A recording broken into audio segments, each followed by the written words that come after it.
Hello guys, welcome back to our channel. If certain rooms in your home keep getting weak internet and you want your Netgear Wi-Fi extender working with an Xfinity router, the setup may feel a little confusing at first. Sometimes the extender powers on but refuses to connect, while other times people are unsure whether to use the WPS button or manual setup.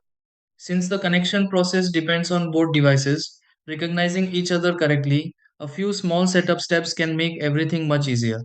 The good part is that once your Netgear Wi-Fi extender connects to the Xfinity router, unused zones around the house can start feeling much better. Let's walk through an easy way to connect them. Try these. Step 1.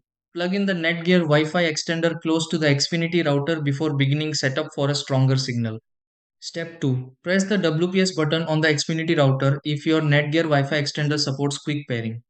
Step 3. Press the setup or WPS button on the Netgear Wi-Fi extender and wait for connection lights to react.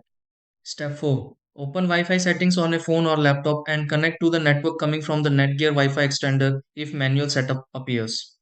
Step 5. Enter the password linked to the Xfinity router while connecting the Netgear Wi-Fi extender to the home network. Step 6. Move the Netgear Wi-Fi extender to a better location and confirm devices connect smoothly through the Xfinity router signal.